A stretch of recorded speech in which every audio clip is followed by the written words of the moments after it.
You've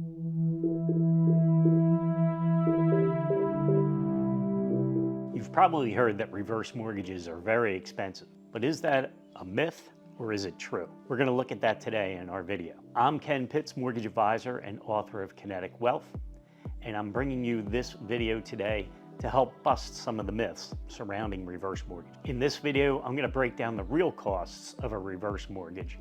And if you want more information on reverse mortgages, check out my book, Kinetic Wealth, in the link below. So first, I'm going to go over upfront costs. So yes, reverse mortgages come with closing costs, just like any other loan. And what you'll find is they're very similar to what you get when you're doing a regular refinance or a purchase mortgage. There's going to be origination fees that go to the lender. There's going to be mortgage insurance that goes to FHA in the case of a HECM. Some programs don't have mortgage insurance, but the more secure ones do.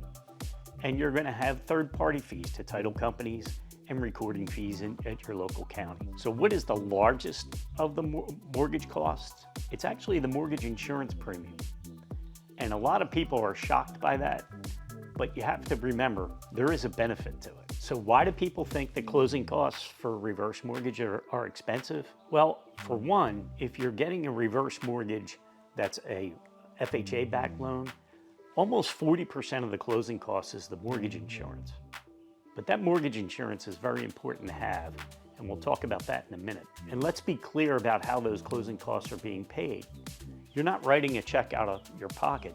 You're actually taking that out of the loan, similar to the way closing costs get financed in a refinance, because a reverse mortgage primarily is used as a refinance.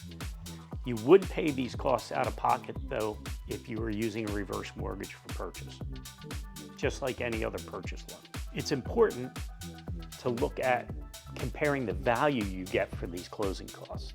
So let's talk about the value you get out of these closing costs. As I mentioned earlier, in an FHA loan, the private mortgage insurance that's paid, or the MIP they call it, to FHA, actually is an insurance policy that helps protect your heirs. In the event that the house is worth less than the mortgage total amount, there would be a shortfall, and the FHA mortgage insurance pays that shortfall so that your heirs do not have to pay it. Or if you were selling the house later in life and there was a shortfall, you would not have to pay that shortfall. That's an important cost to get insured and make sure that you're financially secure when you vacate that property or sell it.